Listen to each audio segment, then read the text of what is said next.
O livro Jesus de Nazaré, de Joseph Ratzinger, que escolheu o nome Bento XVI para seu pontificado, é uma obra em 3 volumes que aborda a vida de Jesus Cristo. A trilogia pretende ser uma ajuda para os crentes cristãos, que se sentem inseguros por causa das diversas interpretações da Bíblia chamado de exegese, já que fundamentam sua fé na pessoa de Jesus Cristo como o portador da salvação e como o redentor do mundo. O livro é uma reflexão teológica sobre a figura de Jesus, sua importância para a humanidade.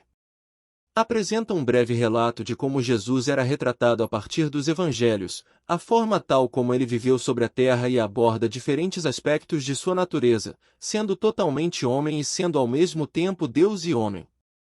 Na representação da figura de Jesus, Bento XVI baseou-se nas Escrituras e em diversos autores, consolidando sua pesquisa com a metodologia histórico-crítica para compor sua obra. Decidiu ir além dos conceitos desse método, integrando-o com passagens interessantes para o discernimento da palavra nas Escrituras. 2 documentos são a base seminal dos livros Além das Escrituras, de 1943, que são a Encíclica Divino Afflante Spiritus sobre a exegese teológica e os conceitos da Constituição Conciliar Dei Verbum de 1963, sobre a divina revelação. A publicação dos volumes não obedeceu à ordem cronológica, sendo o primeiro livro a ser publicado foi o volume 2 da Entrada em Jerusalém à Ressurreição, publicado antes da sua nomeação como Sumo Pontífice. Os temas dos volumes podem ser assim resumidos. O primeiro volume é intitulado Do Batismo no Jordão à Transfiguração, que trata da vida pública de Jesus e aborda temas como o batismo de Jesus, as tentações do deserto, o Sermão da Montanha e a Transfiguração. O segundo volume é intitulado Da Entrada em Jerusalém à Ressurreição. O livro trata dos últimos dias de Jesus e aborda temas como a entrada triunfal em Jerusalém, a última ceia, a prisão e julgamento de Jesus, a crucificação e a ressurreição. O terceiro volume é intitulado A Infância de Jesus. O livro trata da infância e juventude de Jesus e aborda temas como o nascimento de Jesus, a visita dos magos, a fuga para o Egito e a vida em Nazaré. O volume 2 é considerado, por alguns leitores, como o volume mais elucidativo, o que me estimulou a expandir seu conteúdo, ainda que de forma resumida. Minha sugestão é que o leitor inicie por este volume. Capítulo 1 fala sobre a entrada de Jesus em Jerusalém, recebido com festa pela multidão, sentado sobre um jumentinho, como um rei da paz e um rei da simplicidade, enfim, um rei dos pobres. Não se comporta como revolucionário político, nem tampouco inicia uma revolta militar contra Roma. Capítulo 2 Após a entrada em Jerusalém, é proclamado o grande discurso escatológico de Jesus, tendo como temas centrais a destruição do templo, a destruição de Jerusalém, o juízo final e o fim do mundo. Neste discurso, destaca o tempo dos pagãos, localizado entre a destruição de Jerusalém e do fim do mundo. Durante esse tempo, enfatiza que o Evangelho deve ser levado a todo o mundo e a todos os homens, somente depois a história poderá chegar à sua meta. Capítulo 3 Jesus se despoja de seu esplendor divino para purificar a sujeira do mundo e para tornar-nos capazes de participar do banquete nupcial de Deus, realizando uma mudança radical na história da religião, diante de Deus. Não é a prática de rituais que purifica, mas é a fé que purifica o coração da Igreja. Capítulo 4 A oração sacerdotal de Jesus é compreensível somente com o pano de fundo da liturgia da festa judaica da expiação, Yom Kippur. A elevação de Jesus sobre a cruz constitui o dia da expiação do mundo, em que toda a história do mundo encontra o seu sentido, aquele de reconciliar-se com Deus. Capítulo 5 trata a questão das datas distintas da última ceia entre os evangelhos sinóticos e o Evangelho segundo João.